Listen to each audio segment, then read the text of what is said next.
sound.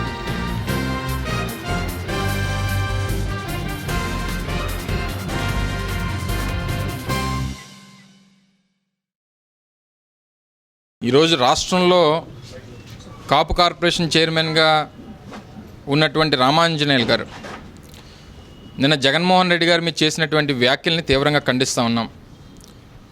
ఆయనకి కోతికి కొబ్బరికాయ దొరికినట్టు చంద్రబాబు నాయుడు గారు కాపు కార్పొరేషన్ చైర్మన్ పదవిని ఆయనకి ఇవ్వడం జరిగింది. ఇచ్చిన దగ్గర నుంచి ఆయన నోటికి ఏదొస్తే అది మాట్లాడుతూ ఉన్నారు. గతంలో తునిలో జరిగినటువంటి ఘటనకు కూడా జగన్మోహన్ రెడ్డి గారికి సంబంధం ఉంది, పులివెందుల నుంచి రౌడీని పంపించి ట్రైన్ని తగలబెట్టేశాడు అన్నటువంటి మాటల దగ్గర నుంచి ఈరోజు వరకు ఏం జరిగినా సరే దాన్ని జగన్మోహన్ రెడ్డి గారి మీద రుద్దాలన్నటువంటి ఆలోచనతో ఈరోజు తెలుగుదేశం పార్టీ నాయకులంతా కూడా ఉన్నారు.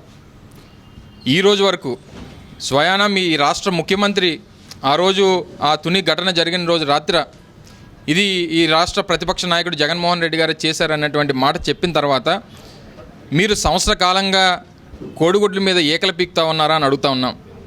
ఈ సంవత్సర కాలంలో ఈరోజు వరకు మీరు ఏ ఒక్క వ్యక్తినైనా పులివెందులకు చెందినటువంటి వ్యక్తులను కానీ కడప జిల్లాకు చెందినటువంటి వ్యక్తులను కానీ ఎవరన్నా మీరు అరెస్ట్ చేశారా? లేకపోతే ఏదన్నా మీకు ఆధారాలు దొరికాయా? మీరు మొన్న అరెస్ట్ చేసినటువంటి 12 మందిలో దాదాపు 10 మంది తూర్పుగోదావరి పశ్చిమ గోదావరికి చెందినటువంటి వ్యక్తులను మీరు అరెస్టులు చేసి మీకు ఏది రాష్ట్రంలో ఏ ఇబ్బంది వచ్చినా ప్రభుత్వం మీద ఏ రకమైనటువంటి నిందొచ్చినా దాన్ని జగన్మోహన్ రెడ్డి గారి మీద తోసేయాలన్నటువంటి ఆలోచన మీరు చేస్తూ ఉన్నారు. దీన్ని తీవ్రంగా ఖండిస్తూ ఉన్నాం. ఇప్పటికన్నా మీకు సిగ్గుంటే కాపులకి ఇచ్చినటువంటి హామీని మిమ్మల్ని ఎవరు కూడా అడగలేదు. ఎన్నికల్లో మీరు ప్రచార సభల్లో స్వయంగా పబ్లిక్ మీటింగ్స్లో మీ రాష్ట్ర ముఖ్యమంత్రి చంద్రబాబు నాయుడు కాపుల్ని బీసీల్లో 6 నెలల్లో చేరుస్తానన్నటువంటి మాట చెప్పి దాన్ని ముద్రగడ పద్మనాభం గారు పోరాటాన్ని మొదలుపెట్టినంత వరకు దాని మీద మాట్లాడకుండా ఈరోజు నోటుకొచ్చినటువంటి మాటలు అటు ముద్రగడ పద్మనాభం గారి మీద కానీ లేకపోతే జగన్మోహన్ రెడ్డి గారి మీద కానీ చేస్తూ ఉన్నారు. దీన్ని ఊరుకునేటువంటి పరిస్థితుల్లో ఈరోజు కాపు సోదరులు ఎవరు కూడా లేరు.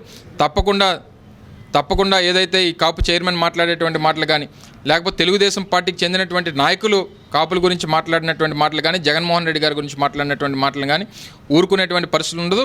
ఇంకొక 2 సంవత్సరాలు ఎన్నికలు ఉన్నాయి. దానికి సరైనటువంటి జవాబు రేపు ఎన్నికల్లోనే కాపులు చెప్తారనేటువంటి విషయాన్ని గుర్తుపెట్టుకోవాలని చెప్పి కోరుతా ఉన్నాం.